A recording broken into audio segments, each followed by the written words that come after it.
Dwight Yoakam, is that his name? You could say any Alan Jackson, Clint Black. It could have been anybody, but yeah.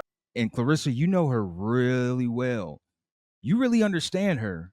And Clarissa's like, who are you talking about? You?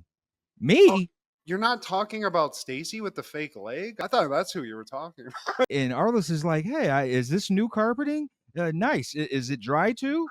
It doesn't smell like piss in here. That's crazy. Happened in the 90s. The chick talking about sucking a dick. Okay. When I was a little kid, dude, full truth, Steve, I was just a very auditory kid. I had scrambled porno that I had to watch when I could, but I had the audio. So that was enough. To an NWA song. Just the chick talking. Whoever that chick is, I would love to know who that is, because I wonder if the voice matches what I'm picturing in my head, which is just that prototypical video vixen, Steve. You know what I'm talking about. What if she looked like Dusty Rhodes? She probably does. She probably looks like Sapphire, whatever her name is. No harm on the Sapphire. You know what she looks like, Steve. That's what I'm saying. It's not Nicki Minaj saying it. It's freaking Sapphire. She's not pleasing to look at. Let me pick your brain right quick, man. It's pick Matt's brain time. Now, out of these 4 90s movies that starred the late, great John Ritter, rank them in order from best to worst, or least best, put it that way. Got Problem Child 2, Stay Tuned, and Sling Blade. From best to worst. In my opinion, like enjoyment-wise or like actual good movie? Enjoyment-wise. Okay. Well, it's going to be all the comedies and then Sling Blade, because Sling Blade, the plot is insane. Taters and mustard. Not funny, ha, but funny like queer. But I will say, I'm going to put Stay Tuned in between Problem Child 1 and Problem Child 2. I like them both, but Stay Tuned, dude. It involves adults. It gets a little darker. It involves a hell. It involves fucking hell, for God's sake. So, yeah, I'm going to throw that in there. But, I mean, Sling Blade's kind of a good movie, though. It was great. It's a pretty fucking good movie. It's sad. Everybody did their roles. Dwight Yoakam, is that his name? You could say any Alan Jackson, Clint Black. It could have been anybody. But, yeah. Who is the chick? The mom? Yeah, because I remember the mom being kind of like really good in it too, and Ritter killed it. So it was kind of weird to see Ritter, at least for me. It was more like a Billy Bob centric movie too. You know what I'm saying? That was a weird one, and I don't even know why I saw it more than once, Steve. But I am a cinephile, so yes. Yeah. But like, let me ask you the same question. Let me put the mirror back on you. Do you have any difference of opinion on the rating that I gave? Yeah, slightly. I would have Problem Child 1, Stay Tuned, then Sling Blade, and then Problem Child 2. Oh, wow. Problem Child 2 is going down at the bottom. I mean, I could see that. It just depends on the mood you're in, you know? Sling Blade is great. And, like, it was supposed to be serious, but, like, it was funny as hell. Oh, it's funny as hell. Yeah. Unintentional comedy about a guy who was locked in a shed his whole life. My mama buried my dead sister in a shoebox. Like, I'd be like, dude, what? Didn't that win all the awards the year it came out? It won some. I don't know about all of them, but, you know, it got some acclaim for sure. I mean, Billy Bob went full R, Steve. He went deep into the R basket. That's about as deep as you can go, you know? Sean Penn, whatever he did, too far. This is right on the money. I think John Ritter went too far in his role in Sling Blade, too. It's a little too natural. But shout out to John Ritter, though, man. He actually shares birthdays with me, 9/17, and he died on 9/11, but not that 9/11, but 2003. Damn, what a day to go down. Yeah. John Ritter, man. I just watched a couple episodes of Three's Company because my wife had it on. Even that was a killer. You know? She watches Three's Company? It's on Tubi now, so she'll, like, you know, whenever she's just sitting around doing stuff, she'll throw it on. It's like, this is actually like a fun show. Hell yeah. And especially Mr. Roper just assuming Jack Tripper's just gay the whole time. So he's like, oh, you and your kind, like those kind of jokes that you could never do anymore. It's like, this is hilarious. I love this. And then they added Mr. Furley. Oh, Jack, you're into the hole. Oh yeah, dude, John Ritter, man. That guy, everybody says it. You know, he's a great guy, and he was a really fun actor, and he was in a lot of like movies that we love. So, rest in peace, Johnny Ritz. Legend. This is Steve G and Mad G with Happened in the 90s, a show where we talk about what happened in the 90s. So get out your Too Cool posters and your Cool Keith cassettes, because fuck the police. Fuck the police. Fuck the police. Fuck the police. And they were saying fuck Ice Cube at the time too, because I want to get into that. There's a lot I like about what we're about to talk about, Steve, but there's something I gotta defend one of my favorite rappers of all time as well. So Protect O'Shea at all costs. Well, today, my friend, we're talking all things August 14th in the 90s. Na. Starting off in 1990, NWA would release their EP 100 Miles and Running. Hey. Like an EP is out here to get you hyped for an album, right, Steve? Like this is a 5-track thing. And I got to say, listening to it again, I listened to this specifically because of one song, which is the Take it slow. Don't rush it. And before you know it, splash. Just Don't Bite It? Yeah, Just Don't Bite It. A lesson for all the ladies out there. But hearing Fuck the Police without Cube on it, and like the little remix they do, I don't like that. And I don't like all the fucking disparaging remarks that they're saying either. If you know, you know. And I was like, oh, Ren, I like you a lot, but stop it. Well, they come across as bitter exes because I feel like this is the beginning of the end for them. That's probably why they only came up with 5 tracks. When you get rid of the life source of the band, of the group, the guy who wrote for probably most of y'all, except for maybe MC Ren. But, it's been noted that he wrote for Eazy-E. He might have written for Dr. Dre. Really, the beginning of the end is when they lost Q. How far after that was this? I mean, it wasn't that far. Well, he came out with his solo album in 90, and I think we're neck and neck. He's made No Vaseline like shortly after this, and then it just ended. Yeah. He killed it. So, I mean, dude, Cube, I think you're right in what you're saying. And there's things to like about this album, specifically Don't Bite It. And for me as a kid, I loved hearing ladies talk about sucking dick. It turned me on. I was a little pervert. And I love that. I like MC Ren a lot. There's a lot of good stuff from him on this. But yeah, I mean, this isn't their best. I don't think anybody's going to say it's their best. No, with only 5 tracks, those got to be some great 5 tracks. Following album, which was their last album, Evil for Zaggin, which is something else spelled backwards, it didn't set the world on fire. It wasn't Straight Outta Compton. And the fact that they used the one song on 100 Miles and Running, like a remix of Fuck the Police, that lets you know that, like, we need Cube back. We're using stuff that he wrote, and we're just, like, trying to make it new. That's what I got from that. Exactly. They made the beat shittier, which if you're remixing it, that's a cardinal sin. Don't do that. You took all the edge off of it. And then you're insulting the guy who wrote this awesome song that all you guys did in it. So I was getting a little angry listening to it, Steve, which, it is what it is. But I'll give this credit. The credit I give to this, and this is true of all the NWA albums, like the early ones, and a lot of early rap in general, the skits in this are insane.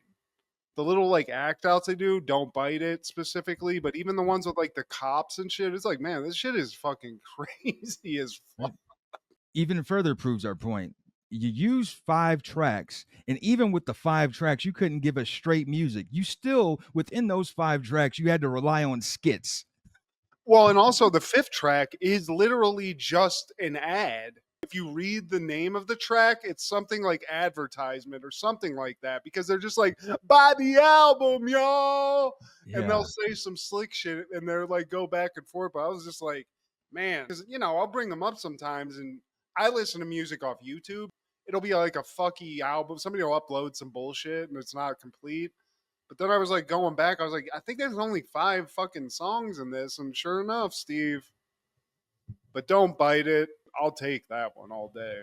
Overall, NWA, tis tis, but long live Eazy-E. In 1992, Johnny Suede premieres. A struggling young musician and devoted fan of Ricky Nelson wants to be just like his idol and become a rock star. Directed by Tom DeCillo, starring Brad Pitt, Catherine Keener, Calvin Levels, Nick Cave, and Tina Louise. He's a rocker. He's a lover. He's a heartbreaker. And he's got a 2-foot pompadour, Steve. Did they rip Johnny Bravo straight off of this, Steve? It seems like it. They got the same first name. Yeah.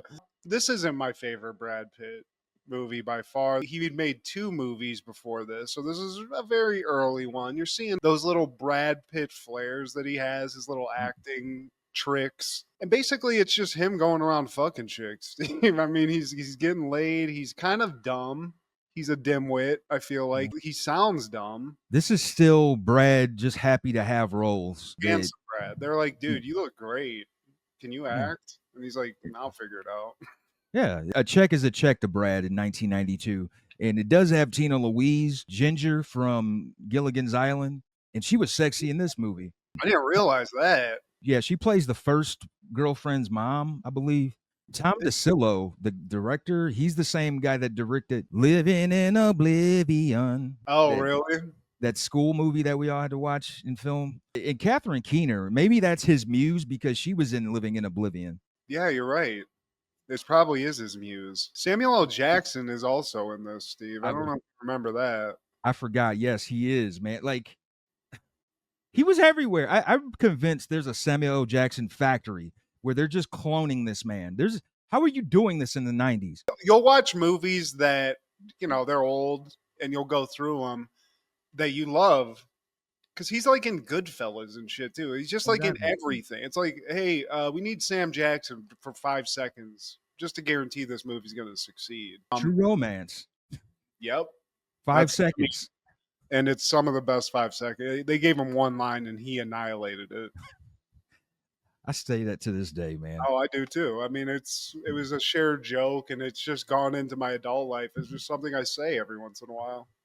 But hey, man, we're seeing a legend in the making in Johnny Suede. I will say that. On that same day in 1992, Single White Female premieres. A woman advertising for a new roommate finds that something very strange is going on with the tenant who decides to move in. Directed by Barbet Schroeder, starring Bridget Fonda, Jennifer Jason Leigh, Steve Weaver, and Peter Friedman. I watched this, Steve. I gave it a shot. Because this used to be a Jack flick for Matt. This was on some channel that showed titties. There's a modicum of titties in it. They're not great. They're not my favorite kind of titties. Steve's shocked though that. I mean, it's not always about the big titty, Matt. They can still be small and have quality titties. I mean, Bridget Fonda, she's a gorgeous woman, right? But for some reason, when you throw a ginger mop on it, it's not what's her face from Jackie Brown where I want to see those titties. It's fine. Maybe I wasn't paying attention to the plot as a kid. I was trying to see these titties. But as an adult, when I watch this, really makes me glad I'm no longer looking for roommates because I know, and you know this too, we're going to rent for the rest of our lives, but we've been there where you have to like rely on some random person, hopefully, that you're going to meet. Is like, man, I hope there's a good person. And in this case, this is a nightmare scenario, Steve. She kills everybody, and she's not even like China built. She's like a little girl. She's built like a little girl, and she's just catching these bodies. Like, can't nobody just strain the shit out of her? Like, bitch, what are you doing? Yeah, Steven Weber. This guy is like, in this movie, I don't get this guy. He's a scumbag. He's cheating on Bridget Fonda. He gets caught. Then he gets her back. And then fucking Jennifer Jason Leigh at some point makes herself look exactly like Bridget Fonda because that's sort of like the weird twist in this. This chick just goes in and starts like basically mimicking this chick she's with. And then she sneaks into Steven Weber's fucking hotel, Steve, and blows him. And he lets her finish him off. You could push her off, Steve, but he's just like, the head. Would you give yourself blue balls? Like, if she's already well, I mean, he already got caught cheating, Steve. That's a roommate. You're gonna blow a load and be like, look, you're gonna be cool about this, right? Yeah. Even while she's blowing him, like, oh yeah, she's gonna know you're a scumbag because you bricked in my mouth too. Oh damn. You don't remember? Okay, maybe you didn't watch this, but yeah. I did watch it. Maybe I was just in a daze. Like, yeah, talk some shit to me too when you give me head. But like all these guys, like you said, Jennifer Jason Leigh's just running fucking roughshod over him. Stephen Tobolowsky appears to be, I know he's nerdy looking, but the dude looks like he's like 6 foot tall. He gets fucking beat the shit out of. Steven Weber gets a fucking high heel boot to the eye, which I don't know would kill you necessarily, but he's dead. It was a sharp stiletto. It's a terrifying movie to watch. The levels it goes to are crazy. And I will say that now as an adult, there's several moments where you could have gotten out of this 100%, but this chick's just like, look, I killed this guy, so now you're in it. So she even gets Bridget Fonda, like, think she's got to go with her and stuff. It's a crazy movie. Well, Jennifer Jason Leigh and Bridget Fonda, I appreciate your small breasts. And this is the second Bridget Fonda movie I've seen where she has a walk-off after getting plowed and showing her ass. Yeah, like, just like Robert De Niro. He got her in the kitchen and then she walked off. She got a nice butt, and maybe she's aware of that. It's not a huge butt, but for her size, for her physique, it's got some incision to it. It's shapely for sure. And that's what attracted young Matt G to the movie. You know what? I remember the name of the channel, Steve. It was called Flicks.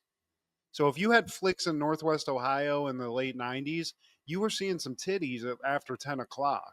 So I put this movie on, and all of a sudden I'm seeing Bridget Fonda just going porno with Steven Weber. And I'm like, all right, I'll stick around.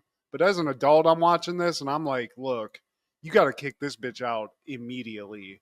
After you find that weird box that she has of like weird twin shit, I'd be like, all right, this is some fucking Exorcist shit. We're out of here. On that same day in 1992, Stay Tuned premieres. A husband and wife are sucked into a hellish television set and must survive the gauntlet of twisted versions of shows in which they find themselves. Directed by Peter Hyams, starring John Ritter, Pam Dauber, Jeffrey Jones, and Eugene Levy.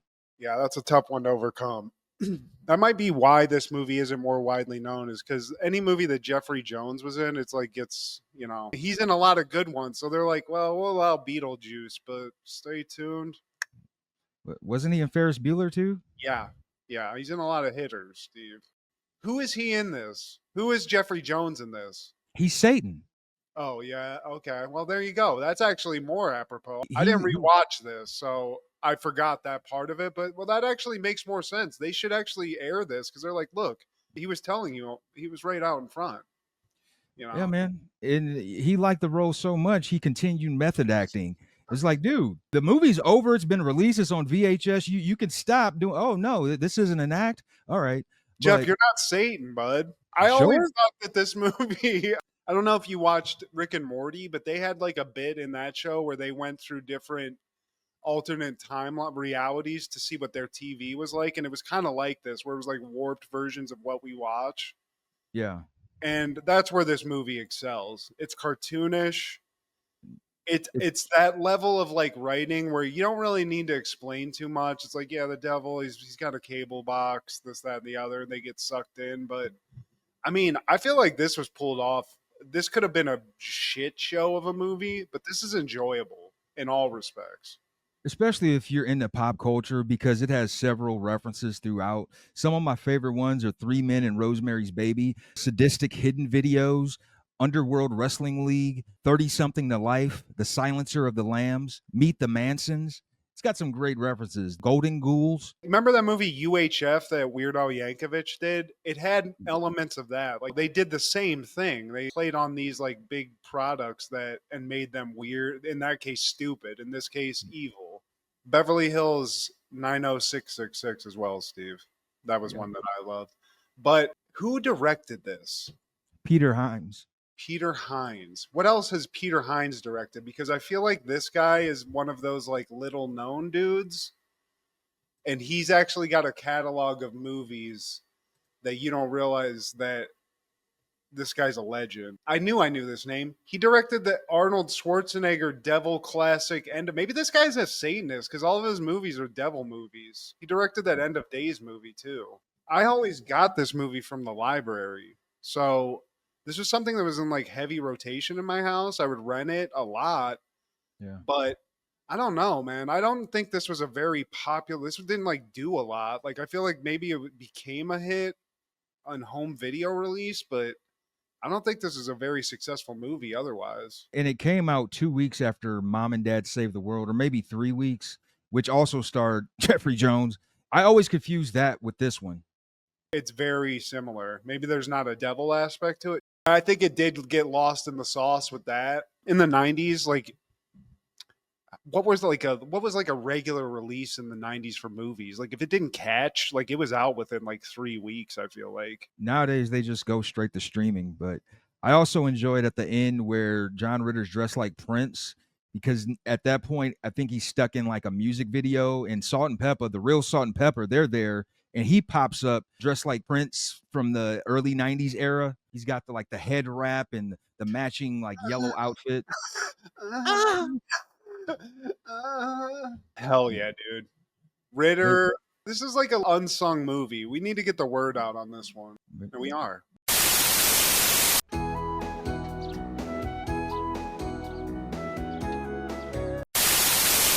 That following year, 1993, Clarissa Explains It All is airing season 4, episode 8, A Little Romance. Clarissa and Sam find their friendship in jeopardy after going out on a romantic date.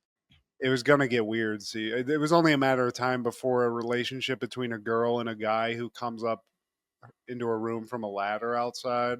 It was only a matter of time before this shit got really awkward. They needed this episode to happen because for a while I thought Sam was kind of like, dude, you've been coming up this ladder way too many times to not at least try to get a finger bang or something. Just a kiss, Steve. Or, see a titty. See something. I mean, as a kid, that's what I was always wondering. Is he coming in to like make out? We ever get there? And unfortunately for Sam, it doesn't look like we do, Steve. If I'm using this episode as a marker, I don't know if they ever re-examined this relationship in that way, but fortunately for the kid coming up on a ladder, he gets friend zoned pretty hard in this episode, Steve. We started off with Clarissa doing her monologue saying that love is blind, love is madness, love is reason without reason. And she goes into an example and it shows her parents and they look like hippies. There's the galaxy glaze. There's the quicker ticker when your heart is pumping faster than it usually does. There's bird brain, and you'll never know when it's going to happen or who it's going to happen with. So when you're in love, strange things, Steve, happen to your body parts. And I think every kid knows that. Boing. There was a lot of strange things happening to my body parts, Clarissa. Heyo. So yeah, I mean, Clarissa, I don't know, Steve. She doesn't seem like someone who's looking for love. She's very scientific about it. She's not ready. No. But then we get the intro, which we love. Na na na na na. I want to know who wrote that gem. You know? Somebody's like, I'm not paying you for lyrics. I just need a beat. Sam, he climbed up the ladder. And he came from a bad date. He wanted to climb towers, the water tower, and look for UFOs. And he's just like, it's the same thing with every girl. I'm always saying the wrong thing, doing the wrong thing. Clarissa lets him know, like, look, you need to find someone you can talk to who has a mind of her own and someone who likes you. And that got Sam to thinking. Now he's looking at the picture with him and Clarissa together. Signs are pointing, Steve. A woman he's been in a room with alone for years now. Now he's getting the butterflies. It almost seems like Clarissa's throwing out some breadcrumbs where she's like, you need to find a local girl, someone that likes what we like.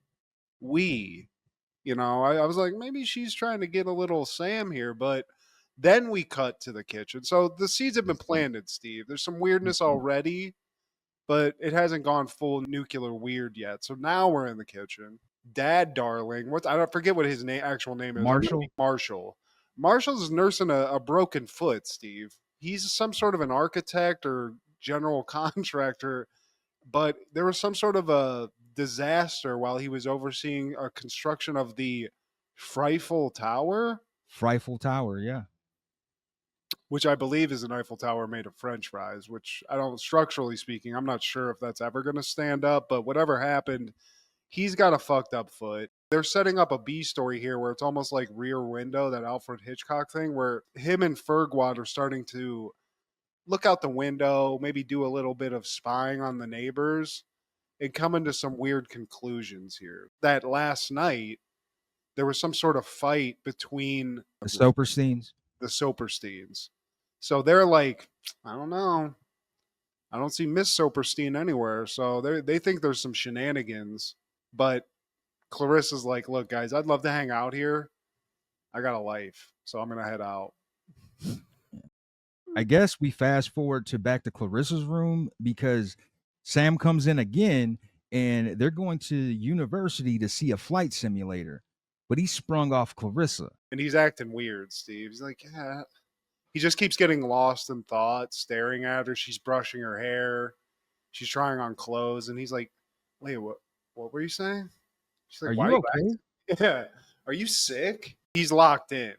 And he's trying to tell Clarissa that he has like this thing for her. He's being a little vague about it. I don't know how to bring it up. I think I found a girl I like. It's a girl I've known forever. I know she likes me. And Clarissa, you know her really well. You really understand her. And Clarissa's like, who are you talking about? You? Me? Oh, you're not talking about Stacy with the fake leg? I thought that's who you were talking about. Yeah, but she's like, ugh. This is the nightmare, Steve. I did this a couple times as a young guy, and whenever you got like, aw, or what? Or pat on the head. Yeah. I mean, she gets a reaction out where she's like, what? And it's not good. But then Fergwad and Dad come in to interrupt because they got to spy on these neighbors and she's got the best window to do so.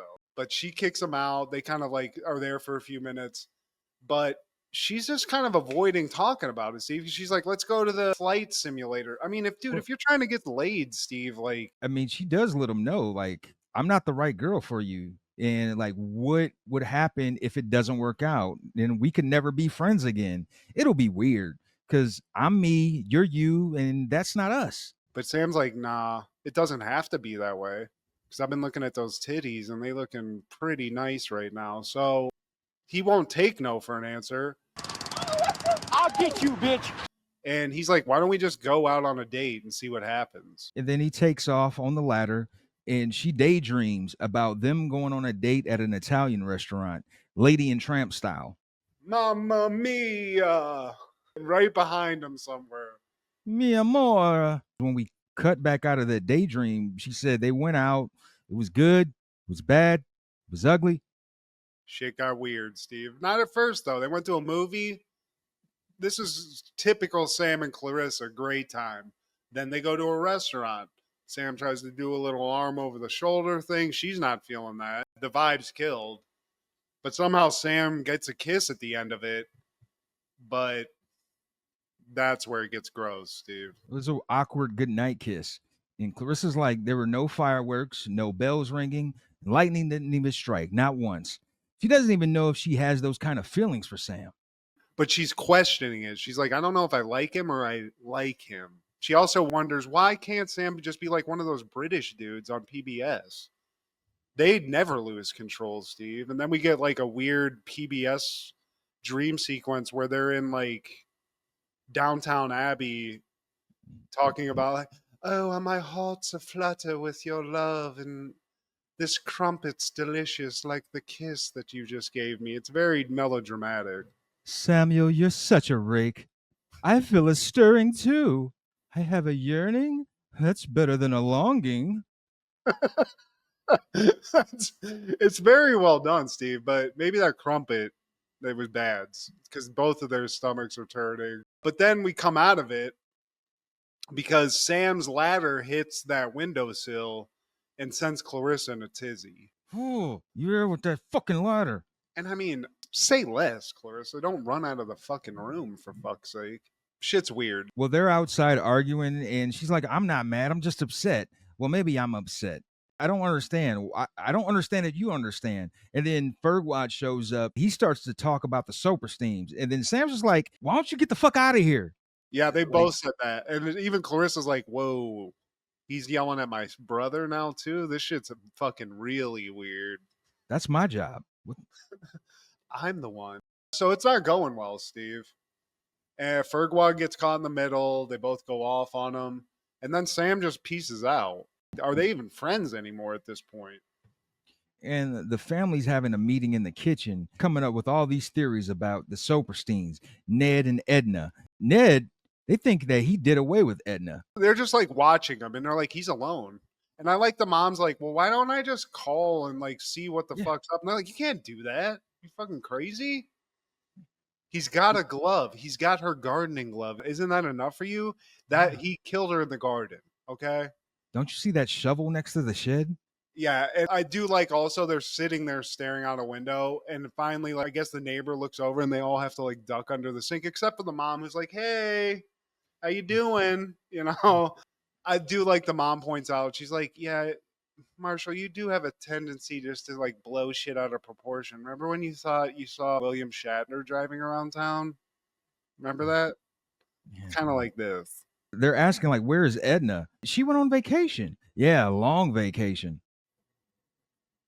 Yeah, it's like, I mean, I've done this too, where you just like are watching your neighbors and you're like, these people are fucking weird. Like, I'm pretty sure that guy's a psycho. So I could see where this goes. At some point, Fergwad and Dad leave, which leaves Clarissa and her mom just a little privacy, just to talk guy shit. And she kind of like lays it on her mom that they went out, they're fighting. And Sam is usually one she tells all this stuff to, like all these problems that she has. And now she doesn't have Sam to do it. So she doesn't know what to do. Like shit's all fucked up. Her mom's just like, why don't you just like call him and ask him what's up? Mrs. Darling is actually a great parent, Steve. Voice of reason. Yeah, she's still weird though, because another like side story is she's been cooking these clay burgers for the children's museum. She's been putting them in the oven and everything. So they keep calling them nut bowls. And I'm like, what the fuck does that mean? Is that something I should know what it is? Because that's, you say nut bowl to me, I'm thinking a whole different thing. It has nothing to do with kids in elementary school. I don't know what those things are, Steve. On the bukkake side of the game, then the conversation that they have, it kind of gives some clarity of thought to Clarissa. She's like, you know what, from here on out, I'm just going to keep my friends as friends and I'm never going to date them again because this shit is weird as hell. And he does come in on a ladder, so we got to get some boundaries up here. So she's got her head straight, and then we cut to her bedroom, and Steve, shit's very weird because Sam comes over, but it ain't via the ladder. He comes in the door. I think maybe this is the only time we ever see this. It seems like they both want their relationship just to go back to the way it was. Sam even says that kissing Clarissa was like kissing his sister. So I don't know if that's the best way to get back in her good graces, but that's what he does. Yeah, that's what she wants to hear anyways, because she wanted to break the news to him like, dude, we should never date again. And all is well. It's just like he apologizes for just hopping in randomly. It's like, you know what, next time I'll give you a heads up when I'm coming over. And that's something that never occurred in these episodes. He never popped up and she's like in between showers and, dressing. Yeah, that's a special episode, I guess. Sam straight up is like, I don't think I want to do the ladder thing anymore. I was like, is this the death of Sam coming up the ladder? But you're right. They just like, we just need a signal. But it never even causes a problem, which my head always goes to perverted shit. But, they're going to keep it pretty casual here, Steve. And then we cut to the dad and Ferguson, and they're trying to figure out the Silverstein thing still. They think the murder's happening, except when the mom comes in, she's just talked to the lady and she's fully alive. She was just on vacation, Steve, solo. In Florida. The kids are in Greece or something like that, or somewhere in Europe. Hey, this dad needed a vacation too. I get it. I think it ends with the mom talking to Clarissa. Is like, yeah, so you and Sam are talking again?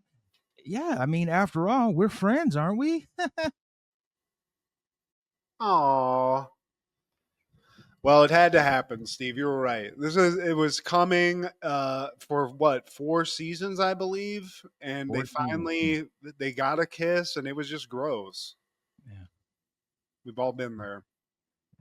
In 1996, Arliss is airing season 1, episode 2, Negotiating. It's never personal.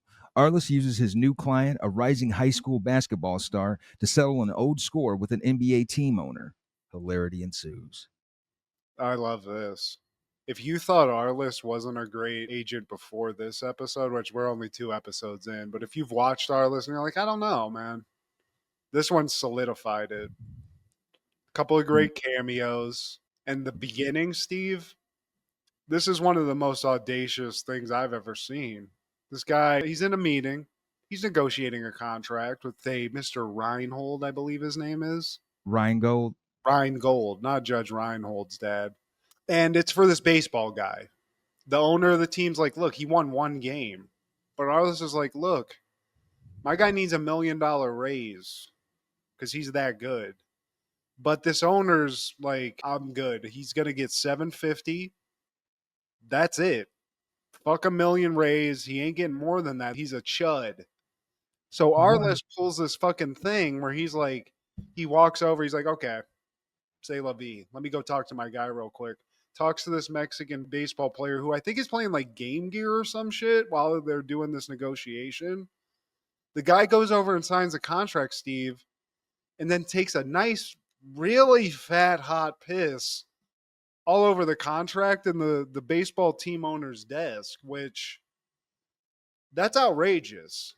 I didn't see it coming. And on his face. He gets everywhere, dude. I mean, it's a solid, like, he must have been holding this shit in for a good half a day at least, because he's taking a horse piss on this guy's desk. It's crazy.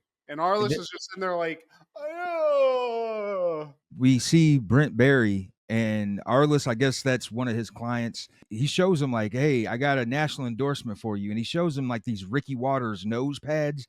And he's like, dude, I got to talk to you. That's what Brent Barry says. Yeah. He's like, look, man, we've been friends for a while. And, you know, you've been my agent. I'm thinking about changing agents. And Arliss is just like, dude, we've been together for this whole time, man. I started with you from the bottom. Well, at least from the beginning of this contract. He's like, look, dude, the team owner said that I got to get rid of you in order to get this extension. So now he's definitely feeling a certain way about Reingold. Yeah. He's persona non grata. And I think they even kind of like say something about this where it's like very complicated enough. But when this guy owns multiple teams, then you fuck yourself. So Reingold, he's got the leverage right now, Steve. And he's taking Brent Barry out of it. I love seeing Brent Barry. He's cool. Nice, lovable nerd. This guy got a nice hot yes on his desk. And I guess him and Arliss already had some bad blood judging from that meeting. But now it's gone nuclear. He's trying to get Arliss out of the business, basically. And Stanley lets Arliss know, like, look, man, this is getting old real fast. We're losing clients. You have to make it right with Reingold. He owns 3 franchises and cable stations. He has too much power. And I don't know when Kirby started wearing glasses, but he's definitely not in these early episodes. Yeah. Well, and also another thing is like the bad blood. He owns all those things, but Reingold's telling anybody who's on contract with him that if they have anything to do with Arliss, they will not get paid. So that's crazy. It's like, well, what the fuck am I supposed to do now? That eliminates a lot of your shit. So that's going on. But Arliss has a little hidden gem in his employee deck here, Steve. He's got Rita. She's the number one. I think we all know that. She's killing it. Stanley and the other guy, they're fine. But she's like, look, until you show the whole sports world that you can fuck Reingold as hard as he's fucking you right now, the wolves are just going to keep circling here, and we're done. You know, she's kind of motivating him to get the fuck up. You need leverage. And then she said, like, oh, I got an idea. There's this kid named Shaler Hamlin, and he's a high school prospect. He's got all these contract offers. He's got endorsement deals already. Reingold, he wants Shaler. The key to get to him is through his mother. Yeah. And she actually got this from her little best buddy, Hannah Storm, who I remember from TV back in the day. So she's getting the scoops. She's putting them on game here. So really now the sole goal of this whole organization is get this kid. He's got to charm the kid's mom. As they're going through like the facts about him, because this apparently he's an unknown, Steve. This kid's averaging as a senior a quadruple double. I've never even heard of such a thing. Which is insane. Yeah. He's got Nike, Reebok, and even car dealerships trying to work with him. He's about to be paid as fuck. So Arliss wants to get in on that gravy train. And he's like, I need an in. It's nice we know this, but I got to find an in. So we cut to a church. And we get a fun cameo here. I love seeing George Wallace get some work. Funny comedian. Deacon Henry. Deacon Henry or Henny or whatever his name is. And he's basically like, look, anyone that wants to get in touch with this kid's mom got to go through me. So you're coming to the right place. He's not the manager, but he's kind of been entrusted as like a consigliere by this family to just sort of be there to help them get through dealing with all these devil people from fucking the sports world. So Deacon, he needs a little push, Steve. He's a man of God. And he seems like one of those slick men of God. I was like, a little extra on the plate, please. You know, he's trying to get that Cadillac. The next scene, we see Kirby on the keys. He's actually got the choir garb on and everything.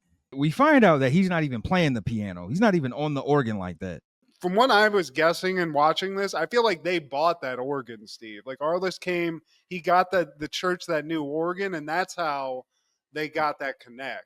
It's not just showing up and having Kirby be like, doing all like being in the choir and shit. So the deacon, he's happy, and he arranges a dinner at the kid's house to meet the mom, meet the kid. And that's where we go, Steve. And we see this hilarious thing where Arliss, this very uptight white dude, coming into this black-like dinner, and it's a lot of food that he's not used to. Let's put it like that, Steve. Some good soul food. He's not feeling it. He's really apprehensive about taking a bite. Kirby, on the other hand, he's knee deep in some soul food. You want some of them yams, them collards and neck bones?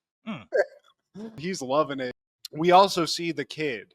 I like that they just have the kid piecing up Kirby, just playing basketball while they're like talking to the mom and stuff. The mom, what is the last name? Halloman. So Miss Halloman, she might not know the business, but she wants the best for her son. She's the mom, but you got like all these contracts, you got to go through her. So he has to work, but Arliss, being the man he is, he's got the best sales pitch I've ever heard where he's like, look, all these guys are going to come at you trying to get money. I don't want that. This ain't about money for me, because inside he knows he's trying to fuck Rheingold. So he tells the mom straight up, like, you're not going to have to pay me a cent. And they said, you can get 10 mil. And he goes through his little agent language where he's like, well, what about guarantees? What about options? Whose option is it? No trade clause. What about that? Signing bonus. He's like showing the mom, she's like, you're in over your head. He's like, but me, I'm one of the best. So they're saying 10, or that's what you think? I'll get you 30. I'd like to go into the office with Shaler. You know, my office gets a bad rap, and we just want to make a difference. We want to be in business with y'all. So basically, he's like, I forget what they call him, consultant. Yeah, he's consulting. So we cut to a TV, just like Hannah Storm on TV announcing, because she's getting all these little tidbits from Rita too. So they're like feeding this machine, and she's like, oh, well, Shaler Hallerman he's signing with Rheingold. It's the writing's on the wall. So they're putting it out there and putting more pressure on this guy to sign this kid, because now it's out there. He traded 3 draft picks. It's a guarantee. So we cut to the signing. The mom's there, the deacon's there, the kid's there, Rheingold's there, and then Arliss shows up. He's just sitting there on the sideline like, yeah, I don't like that. I don't like that. Well, when he first comes in, it's like the tension is already there, because he's like, how are you, Arliss? And Arliss is like, hey, is this new carpeting? Nice. Is it dry too? It doesn't smell like piss in here. That's crazy. Yeah. The owner's there, but there's always this guy with the contract who's there to lowball you. So he throws his contract in. The mom was thinking 10. They're offering like 3. They go through the language, and Rheingold is a fucking piece of shit. He's a shrewd businessman, so he's already lowballing them. So Arliss steps in and is like, what about the guarantee? The mom's throwing all that language at him, and Rheingold's getting pissed. Because he knows that Arliss is the puppet master. As she's talking, he's mouthing the words. And Rheingold, he really is a piece of shit, because he goes into profanity. He's like, that dumb son of a bitch that you got with you? Look, don't let him fill your head with junk. And don't say that to a woman of God, Steve. Don't be cursing at a mama like that. Yeah. It's like, this dumb fuck. Don't listen to him. So he's already on the bad side. Now Arliss is just getting his foot in that door, nudging him in. Rheingold's like, I'm not going to let you get over on me. This isn't happening. Like, this is the deal. This is it. We're not giving you any more than this. take it or leave it. Fuck this guy. And then Arliss, this is where Arliss is Arliss, Steve. He's like, all right, that's fine.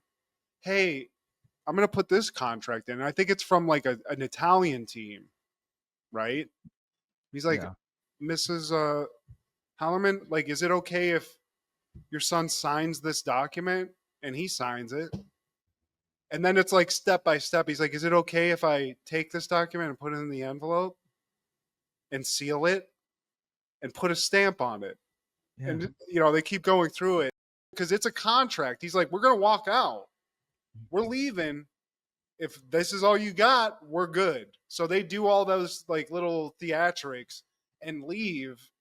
And then we cut into like the car with Arliss, and the mom's like, you dumb mother. And she gets crazy now. She's like, you lost this shit. We could have had 9 million. And then they cut to Hannah Storm. This is something so fictional about this. There was never a draft. Who just signs a high school kid and like the next day he's on the team, they're playing. In the season, like mid-season, Steve. They're like, get this kid out of history class. Yeah, when they cut to Hannah Storm, she doesn't even know if Shaler's even signed to the team. Like, this is a last second thing. Like, we're awaiting Shaler, but we don't even know if he's going to come out. What happens is, after we see that, we see Arliss and everybody back. Because, I mean, they can't let this kid go. The hype's there. And this is a very good show about, like, sports in general. This wasn't happening as much as, and now this is it. Like, this is how athletes get their contracts and stuff using the media. But they're going over the contract. Reingold's got to sign him, Steve. Gotcha. So now, kid, do you have anything else to add to this? And he only has one thing. 33 was his number, but somebody on Reingold's team already has that, Brett Berry. So he's like, is there any way I can get that? So we leave it at that, but then we hear Hannah Storm's voice kind of talking about the details. Arliss got this motherfucker 37 mil guaranteed, Steve. Guaranteed. Like, they ripped that shit off of Barry's back and then had him come out in a 33, Steve. It didn't have Barry's last name on it. And one of his other clients pops up, and he got that player the nose pad contract. So, you know, it was not all for naught. John Franco from the Mets, I believe. John He Franco. got the breathe right strip deal. And, dude, I mean, Arliss wins so hard in this because now the kid comes out. Everybody's happy. The team's happy. He's running out. He's on the team. He's got his 33. Arliss and Reingold meet. And Reingold's like, you got me this time, buddy. It's almost like he's like, respect, you know? And Arliss and him shake hands. That's the win he wanted. Then Shaler, he comes out as they're introducing the team, and he collapses. And he had clogged arteries from all that soul food. Damn. Big Mama lost a leg, Steve. Shaler lost a contract. Damn. And it turns out all that guaranteed money didn't mean shit. He never played a fucking minute in the league, Steve. Got that guaranteed contract, so hey. You got that Deshaun Watson, Steve. Deshaun Watson, got that Jason Williams, that Bobby Hurley. But damn, Arliss, you son of a bitch. He's good. I mean, in 1996, House Arrest premieres. Desperate to keep their various parents from getting divorced, a group of teenagers kidnaps them and holds them prisoner in a basement to force them to reconcile. Directed by Harry Weiner, Jamie Lee Curtis, Kevin Pollak, Jennifer Tiddy, Christopher McDonald, Wallace Shawn, and Ray Walston. It seems like the writers were doing a lot of coke, and they do these audacious movies where kids win in the biggest of ways. So I would say that this movie falls in with movies like Blank Check and Camp Nowhere in terms of ridiculous kid schemes. Do you have a favorite of those three movies that I said, Steve, before we get into this actual movie? Did you say Blank Check? Yeah, Blank Check, Camp Nowhere, and this. Probably Blank Check. It had Tone Loc in it. More danger involved. But this is that same thing where it's like they give these kids this power to get over on adults in a way that's impossible. It's truly impossible, but so fucking fun. The things I love about this movie, set in Ohio, Steve, Defiance, Ohio, love that. I don't know if this was her first movie, but Jennifer Love Hewitt in this, definitely had a crush on her. She looked so sexy in this, whatever age I was as a kid at this time, 13, I believe. 12 going, or yeah, 13. You were Yeah. So, lot to like about this. I love Wallace Shawn. Wallace Shawn, dude. He's a powerhouse in this movie. He's a powerhouse actor, Princess Bride, high pitch voice, dude. That you know his voice, sexual jokes, everything's fucking great with this guy. The kid who plays TJ, who's like basically a 40-year-old bully that they have in the school, hilarious character. This movie's just cheeseball. They lock their parents in a basement to help them get over their marital issues. That's an insane thing to say out loud and to like try to make a movie about. But Steven ends up working. It ends up. Kevin And I mean- Pollak and fucking Jamie Lee, they get back together. They're huluing in Hawaii at the end of this movie. So it all comes full circle. Kevin Pollak, you'll never get better titties than that, especially 96 Jamie Lee. Oh, she's so fine. And the acting of the adults in this, Shooter McGavin's a dad in this. Kevin Pollak's a dad in this. We get Jennifer Tilly in this. And the other moms are not necessarily women. I've seen them in shit, but they're fucking great too. They're hilarious. I always like to call her Jennifer Titty because, Yeah. She acts young. She's like a mom who wants to be like her daughter. So she's always like this. Oh, and even Shooter McGavin makes fun of it. See, as a kid, I was like, sympathizing with these kids and just being like, yeah, dude, these kids are getting over on these adults. Fuck parents. But as an adult, when I watch this, I'm just concerned about the amount of property damage these kids are doing to that house.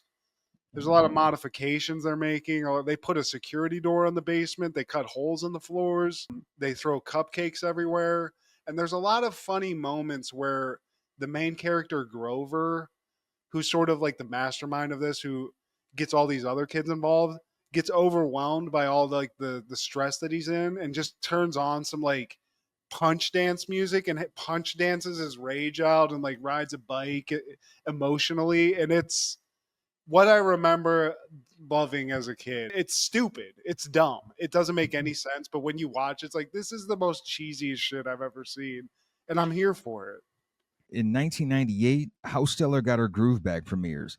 Stella is a highly successful 40-something San Francisco stockbroker who is persuaded by her colorful New York girlfriend Delilah to take a well-deserved first-class vacation to Jamaica. Directed by Kevin Rodney Sullivan, starring Angela Bassett, Taye Diggs, Regina King, Whoopi Goldberg. I forgot Regina King was in this, but Legend. something I've never understood this about this movie. I know she's a workaholic. She's busy. She's a stockbroker. But Stella Angela Bassett, why does she need any help getting her groove back? Thank you. Why do you have to go to Jamaica? Like, you're not going to convince me that she can't find a man in the United States, especially like, even I don't care what age she is, even now. Yeah, I mean, are people just not throwing themselves at you? You're a rich, beautiful woman that anyone would want. So Taye Diggs, he's having a good time in Jamaica. I mean, damn. yeah, Maybe Yeah. Whoopi needs to get her groove back. You could help her out a little bit. And I mean, even when they get to the island, she's trying to fuck a couple old ass NFL players. You remember that? I watched most of it, but rom-coms, they, it's not my bag, never has been. But I'm gonna be real with you. Whoopi in this movie, there was a scene where she's kind of wearing this bikini with the long thing that they wear on the beach. I'm like, man, you all right? Keep showing some more of that thigh, Whoopi. You gonna find out. But this is something that annoyed the fuck out of me. Taye Diggs' character is named Winston Shakespeare. Who the fuck in Jamaica is named anything Shakespeare? Like Winston Shakespeare, you did that just to piss me off. That's a tough, like, hey, meet my new boyfriend. He's a young kid that I met in Jamaica. Oh, what's his name? Winston Shakespeare. Like, are you dating a porn star? Yeah. The fuck? What kind of shit is that? Yeah. I mean, this was a movie not for us, Steve. This is for the middle-aged ladies, but I remember this. And that's the question that I've always wondered watching this. I get old ladies get all, they get busy. It's hard to meet a guy. Stella, literally walk down the street 10 minutes. You're going to get 15 guys throwing themselves at you. This was my first time watching it, and I wasn't prepared for, spoiler alert, Whoopi Goldberg's character dying. Yeah, that's a left turn. Yeah. Especially like at the beginning, she's like the party chick. She's the one that sort of arranges all this. So yeah, be honest with you, I kind of forgot about that too. I But don't like it when Whoopi dies. nah, dude, she's supposed to live so she can talk to ghosts for Yeah. us, not the other way around. And I do remember one thing that I, even as a kid, I thought was cheesy as fuck. The conflict is she's trying to fuck and date this young guy, and it's just like weird for all of her friends, and it's a weird shift in her life. But at the end, Taye Diggs is going to the airport. He's going to fly away. And then they meet. She surprises him, and they embrace. But then they just embrace until the airport closes. Now it's like they stay in one place and just hug forever. It's bizarre. Yeah, that's that cheesy rom-com shit that I just makes my stomach turn. And this is based off of the novel by Terry McMillan. She actually experienced this when she was in her late 40s. She met a man in his early 20s and they hit it off. She brought him over, they got married. Fast forward a couple years later, he comes out as gay. They end up divorcing, and we ultimately find out that he only did this so he can get over to the States. Shame on him. Son of a. Well, this was my dream, dude. When I was in LA struggling before I met my wife and when I was dating and stuff, I was like, please just let me find a beautiful, rich, older black woman just to take care of me, just so I can be a kept man. You know, I'm not a hot Jamaican 20-something guy, but you know, I clean up good. Get And that's your kind of what I K-Fed was on. hoping. I was hoping that was going to be the end to my story, Steve. Like that, they were like, man, he just K-fed this chick. And not even that. I wanted to fall in love, but you know, it just didn't happen that way. But yeah, dude, I don't know why I saw this movie so much. Like it was something that my parents watched. You know, like it's fucking weird. And then I just remembered it and had seen it a couple other times. But yeah, I don't know. Stella, you just need to go out. You know, I don't know why George and Sonia were watching this. That's hilarious though. Like it's just that's in Georgia Sonia's rotation. Well, Like, also, dude, if I was my dad and my mom's like, let's watch House, I'd be like, what the fuck's going on here, Sonia? I mean, I never hey, even thought that. Like, is my mom getting sick of my dad? I don't know here. She's trying to throw subtle hints. wait, what do you mean you booking a trip to Jamaica? Hold up, Yeah, Mom, what the What? fuck? Man. So finally, in 1999, WCW is airing Road Wild 99 from Sturgis Motorcycle Rally in Sturgis, South Dakota. I got this one, Steve. You bought this shit?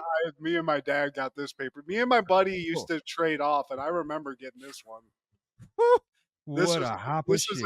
I was gonna say this is a disappointment. Reason 1017 why Vince beat y'all's ass. You had your pay-per-view in Sturgis Motorcycle Rally. I don't even think Vince ever entertained South or North Dakota in his tours. I don't remember him ever having anything in South Dakota besides the 4 fucking president heads. What else is South Dakota? Why would you this is really the auto zone of wrestling promotions, I swear. I never understood because this was a thing like in the like Sturgis became a thing. Like it was some kind of cool event, but it's just a bunch of hillbillies and rednecks and fucking white trash going around on bikes taking over South Dakota. Yeah. Fuck are we doing here, guys? Dude, my aunt and cousin went up there one year, and I'm like, "Wait, you're going to what? With y'all's black asses? Wait, no. No. There was one brother I saw in this pay-per-view, and I'm just like, man, brother, blink twice if you're not safe. No segregation necessary. I don't like it, but I feel like there's a black bike week for that specific reason where it's like you can't mix these two. Like we don't want segregation, but sometimes you can't mix groups like that. You know? No, I'm totally with you because if let's say I really was into bikes, that's one of the last kind of like meetings I'm trying to go to. I'm like, man, some of y'all have hoods Yeah, in y'all's exactly. closet. There's your not dad- there's a KKK rally like within walking distance of this Sturgis wherever. What was this fucking event called? It was just like the Sturgis bike rally or whatever. Road Wild, like KKK yeah. definitely had like a little hut someplace to get information. You know, you'd walk around, get a couple of drinks, and there's people handing out shirts. KKK is giving some flyers out. You know. That's where the after party is. And the shitty booking on top of just like crumbling altogether. They started off with 3 tag team matches in a row 2 of them being 6-man tags. They don't know what the hell they're doing at this point. Yeah, and one of them involves insane clown posse, so that's not good. With Vampiro. I mean, Canyon was involved in one of them too. That's not great. Dude, Rodman fought Macho Man. Like, I love Rodman, but like, dude, he can't do this by himself. It worked better when he was tagged with Hogan or just another person. I guess Bam Bam fought fucking Lawrence Taylor one-on-one, right?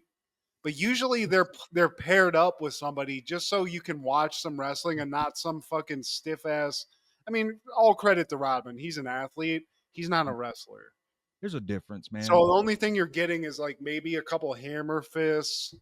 Maybe they taught him how to do a suplex, but I always hated these fucking matches where they're throwing like Jay Leno in. I mean, that's why they fucked up and they didn't beat WWF. But as a fan, I was like, what are you doing? Can we just watch NWO? I just want to see NWO. I want to see Buff Bagwell. We got to see Buff Bagwell, but he was fighting Ernest the Cat Miller, which is another guy I never wanted to see.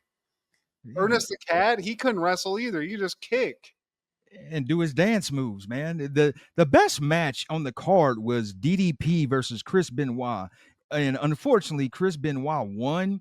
So ever since the shit happened, well, really just recently, man, I'm kind of like, man, fuck him as a wrestler. Like, I used to give him props as a wrestler, but it's like, man, fuck everything Chris Benoit, dude. The more I think about it, dude, watching these retroactively, I want you to lose everything, dude. You killed your wife and your son. Yeah, rotten hell, honestly. Like, it's just not. I was never a big Chris Benoit fan anyway. Like, when he was in the Four Horsemen, cool. He was in the Four Horsemen, right? I'm not making that up. Yeah. So like when he was in a group, cool. He wasn't a good mic guy. He was a lunatic, and he looked the part. I love seeing him go off the top rope and headbutt guys and shit like that. But yeah, I'm the same way, dude. He wasn't my favorite. He was never my favorite. But when you watch it now, it's like, ugh, let's just fast forward this bullshit. Can't y'all CGI for him to lose everything? But another thing, dude, the main event was a retirement match between Hulk Hogan, who's not Hollywood anymore, versus Kevin Nash. And why do y'all do these retirement matches? You know, Ultimate Warrior, Randy Savage didn't finish shit. Shawn Michaels versus Ric Flair didn't finish it. And we know good and damn well neither of these wrestlers retired after this match. I always thought maybe, just thinking out loud, that maybe whoever lost the match, it was known that they needed like a 2-month vacation or something. So they were like, all right, you're going to retire. You know, you're going to lose this one. You get to go to Hawaii or whatever, do your shit. But yeah, I mean, at this point, this is a dying company, Steve. You know, they're on the way down. They're trying to get asses in the seats by putting Rodman and fucking ICP in the shit. And it's not working because the rest of the product's trash. Yeah. The storylines are trash. Hulk Hogan going back as just a baby face now. They don't know what to do. They're lost at this I don't know point. what to do, guys. Hulk, what else can you do? Can we get some high flying moves? Like, I don't know, brother. I'm going to just be good again. Get the real American song out of Yeah. Oh, my God. And they played that shit after he beat Kevin Nash. I'm like, dude, Vince, hurry up and buy this shit. I don't remember. Was Sid Vicious versus Sting good? Because I feel like that has the makings of a good match. Considering the talent, no. Everything, including the main event, everything was a shit show. The only thing worth watching was the Chris Benoit DDP. So, like, he's an American. Fucking dude. It is crazy how quickly. This is a lesson for people that own a business in general. Like, you can be cruising at the top where everyone's university. Like, this is better. Like, for a while, I was like, WCW is way better than WWF. 83 weeks. You know, exactly. There's a podcast about it. Shout out Eric Bischoff. But it can go so badly as long as you stick in there. It can just drop immediately, and that's what happened. They just dug deeper into the NWO thing. Like, you have a great idea. Figure out a way to find balance. You can't keep adding more people from the roster to NWO. Then it's just going to be all NWO and dick and fart jokes. Yeah, and that's where I feel like what that was the beginning of the end when they just kept going. They were like, oh, here's another group. And now guys are just going one back into the other. It's just like, all right, guys, there's only so many shirts I can buy and so many finger little things I can remember at this point. This is done. Yeah. DX is just killing it right now. I got to go back. Yeah. R.I.P. WCW. But what are the callbacks this week? I actually had a cool 90s thing happen last weekend where I got to go see, well, not last weekend, it was this weekend on Friday. I got to go see Sandlot in the theater, Steve. Yeah. And I got to say, it's something about going to see these old 90s movies, especially the ones that we really love. Like Sandlot's got a huge place in my heart because I was Smalls. I mean, I was a combination of Smalls and the Fat Kid, the Great Hambino. But it's a movie about a kid moving to a new place in 5th grade, being an outcast and finding friends. And like, that's what I wanted. This was happening to me as a kid. And to go see it in the theater again and getting to experience it in the theater, like as an adult, it's still just as good. It's a great movie. And it's something that I feel like people of our age, when you get the opportunity to go see something that you love from your childhood in the theater again, it's a different experience. You know, and it was cool that they also had 3 guys, Smalls, Squints, and do like a Q&A at the end. I mean, they were there. The MC sucked ass. Me and Kendra both. It was so cringe, dude. Hearing somebody who is just a douche, he sounded like somebody who does like up close magic to you at a fucking like restaurant. But every question when they would answer, he'd be like, oh, I like that. It was just awful, dude. It was just so bad. And then he kept this loser of a guy. I don't know who this guy is. He doesn't do anything. This is his job. But every question he would ask also, he'd go, oh, here's something I get asked all the time. Like there's just people coming up and asking him questions about the Sandlot just regularly in his life. So we were sitting there like, oh. Like, who are you? Like, why would people ask you about Sandlot? You're not even in the movie. Please like, share, subscribe, and comment. Please tell your sister, fuck the police. Fuck the police. Check out Crushgasm every Wednesday with Kendra G, as well as our guy Clark the Shark on Podcastle and Wrestling with Ronzilla on TikTok. This is Steve G and Mad G with Happened in the 90s. Matt was the fat kid, Steve was the flat kid. Life wasn't always great, but you know what was? The 90s. Happened in the 90s. Yeah!